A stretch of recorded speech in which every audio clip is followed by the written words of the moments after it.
नमस्त्रियतिराजाय विवेकानंदसूरये सच्चित्सुखस्वरूपाय स्वामिने तापहारिणे। व्यक्तित्व का विकास। भूमिका। व्यक्तित्व क्या है? अंग्रेजी के कैम्ब्रिज अंतर्राष्ट्रीय शब्दकोश के अनुसार आप जिस प्रकार के व्यक्ति हैं वही आपका व्यक्तित्व है और वह आपके आचरण, संवेदनशीलता तथा विचारों से व्यक्त होता है। लॉन्गमैन के शब्दकोश के अनुसार किसी व्यक्ति का पूरा स्वभाव तथा चरित्र ही व्यक्तित्व कहलाता है।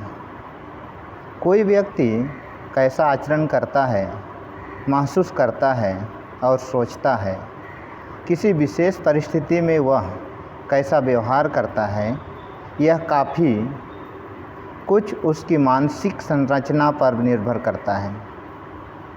किसी व्यक्ति की केवल बाह्य आकृति या उसकी बातें या चाल ढाल उसके व्यक्तित्व के केवल छोर भर है। ये उसके सच्चे व्यक्तित्व को प्रकट नहीं करते। व्यक्तित्व का विकास वस्तुतः व्यक्ति के गहन स्तरों से संबंधित है। अतः मन तथा उसकी क्रियाविधि के बारे में स्पष्ट समझ से ही हमारे व्यक्तित्व का अध्ययन प्रारंभ होना चाहिए। अपने मन को समझाने की आवश्यकता। अपने मन को समझने की आवश्यकता। हम बहुत सी छोटी चीज़ें करने की इच्छुक हैं। अच्छी आदतें डालने और बुरी आदतें छोड़ने, एकाग्रता के साथ पढ़ने और मन लगाकर कुछ करने का हम संकल्प लेते हैं, परंतु बहुधा हमारा मन विद्रोह कर बैठता है और हमें इन संकल्पों को रूपायित करने के हमारे प्रयास से पीछे हटने को मजबूर कर देता है। हमारे सामने किताब खुली पड़ी है और हमारी आंखें खुली है, परंतु मन कुछ पुरानी बातों को सोचता हुआ या भविष्य के लिए ख्याली पुलाव पकाता हुआ इधर उधर घूमने लगता है। जब हम थोड़ी देर के लिए प्रार्थना, जप या ध्यान करने बैठते हैं तब भी ऐसा ही होता है। स्वामी विवेकानंद कहते हैं, स्वतंत्र। हम एक क्षण तो स्वयं अपने मन पर शासन नहीं कर सकते। यही नहीं, किसी विषय पर उसे स्थिर नहीं कर सकते और अन्य सबसे हटाकर किसी एक बिंदु पर उसे केंद्रित नहीं कर सकते। फिर भी हम अपने को स्वतंत्र कहते हैं। जरा इस पर गौर तो करो। भगवत गीता का कहना है कि असंयमित मन एक शत्रु के समान और संयमित मन हमारे मित्र के समान आचरण करता है। अतः हमें अपने मन की हमारे मन की प्रक्रिया के विषय में एक स्पष्ट धारणा रखने की आवश्यकता है। क्या हम इसे अपने आज्ञा पालन में, अपने साथ सहयोग करने में प्रशिक्षित कर सकते हैं? किस प्रकार यह हमारे व्यक्तित्व के विकास में योगदान कर सकता है? मन की 4 तरह की क्रियाएं। मानव मन की 4 मूलभूत क्रियाएं हैं। इसे एक उदाहरण द्वारा स्पष्ट किया जा सकता है। मान लो मैं एक ऐसे व्यक्ति से मिलता हूँ जिनसे मैं लगभग 10 वर्ष पूर्व मिल चुका हूँ। मैं याद करने का प्रयास करता हूँ कि मैं उससे कब मिला हूँ और वह कौन है। यह देखने के लिए मेरे मन के अंदर मानो जांच पड़ताल शुरू हो जाती है। वहाँ उस व्यक्ति से जुड़ी हुई कोई घटना तो अंकित नहीं है। सहसा मैं उस व्यक्ति को अमुक के रूप में पहचान लेता हूँ और कहता हूँ यह वही व्यक्ति है जिससे मैं अमुक स्थान पर मिला था, आदि आदि। अब मुझे उस व्यक्ति के बारे में पक्का ज्ञान हो चुका है। उपरोक्त उदाहरण का विश्लेषण करके हम मन की 4 क्रियाओं का विभाजन कर सकते हैं। स्मृति। पहला, स्मृतियों का संचय तथा हमारे पूर्व अनुभूतियों के संस्कार हमारे मन के समक्ष विभिन्न संभावनाएं प्रस्तुत करते हैं।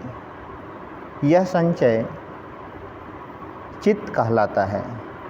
इसी में हमारे भले बुरे सभी प्रकार के विचारों तथा क्रियाओं का संचयन होता है।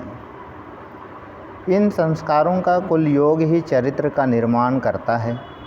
यह चित्त ही अवचेतन मन भी कहलाता है।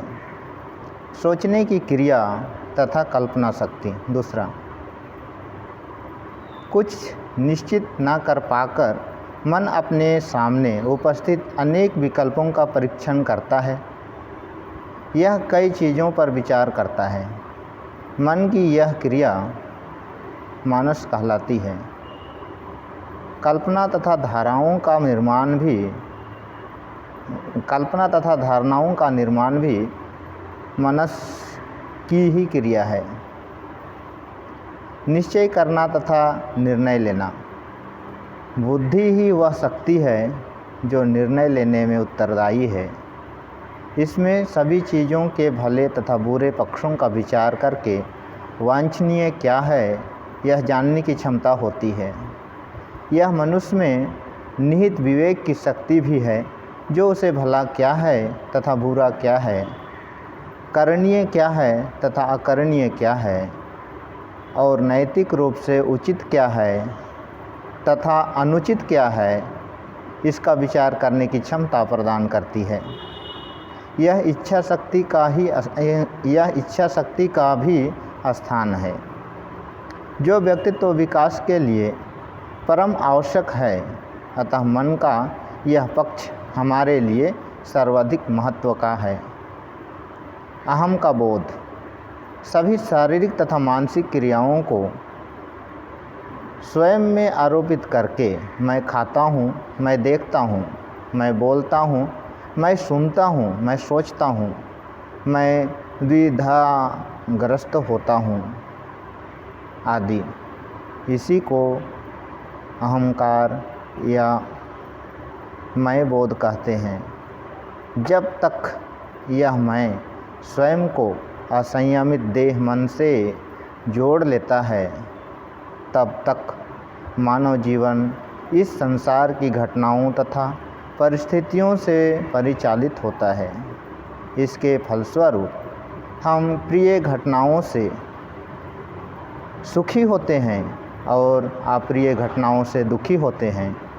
मन जितना ही शुद्ध तथा संयमित होता जाता है उतना ही हमें इस मैं बोध के मूल स्रोत का पता चलता जाता है और उसी के अनुसार मनुष्य अपने दैनंदिन जीवन में संतुलित तथा सम्य अवस्था को प्राप्त होता जाता है। ऐसा व्यक्ति फिर घटनाओं तथा परिस्थितियों द्वारा विचलित नहीं होता। मानस, बुद्धि, चित्त और अहंकार मन के ये 4 बिल्कुल अलग अलग विभाग नहीं हैं। एक ही मन को उसकी क्रियाओं के अनुसार ये भिन्न भिन्न नाम दिए गए हैं। मन के विषय में और भी कठोपनिषद एक रथ के दृष्टांत द्वारा, यहाँ पर कठोपनिषद का तीसरा में ये है ना, आत्मानं रथिनं विद्धि हो सकता है ना। आत्मानं रथिनं विद्धि शरीरम रथमेव तो बुद्धिम तो सारथिम विद्धि मनः प्रग्रहमेव च। ऐसा यहाँ पर कठोपनिषद में, यहाँ पर लिखा हुआ नहीं है, कठोपनिषद में यह वाक्य है। एक रथ के दृष्टांत द्वारा मानव व्यक्तित्व का वर्णन करता है।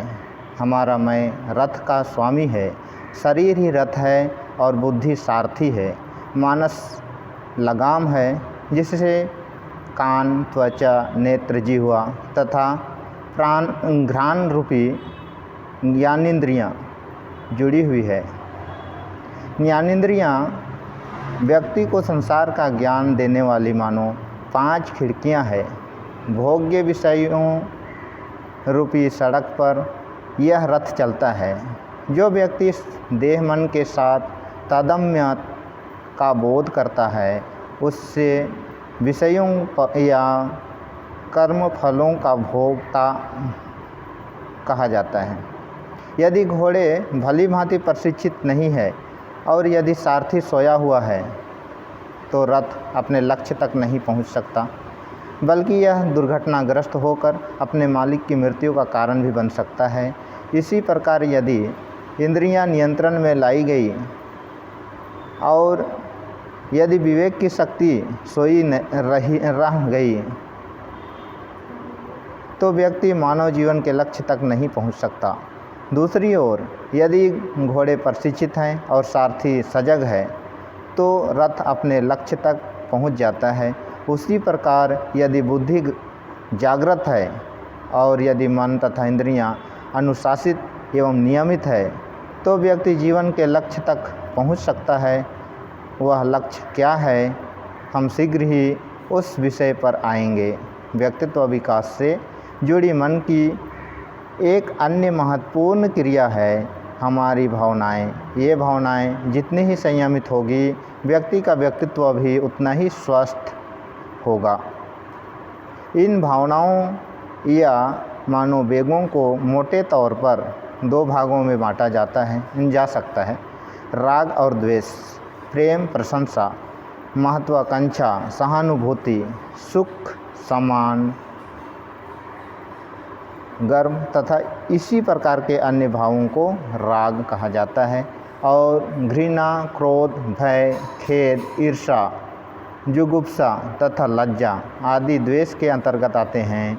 जब तक व्यक्ति असंयमित मन के साथ जुड़ा है तब तक उसके व्यक्तित्व का वास्तविक विकास नहीं होता। बुद्धि रूपी सारथी मनोवेगों को नियंत्रित करके और उच्चतर मन को निम्नतर मन के चंगुल से ऊपर उठाकर आत्मविकास के एक प्रभावी यंत्र के रूप में कार्य करता है।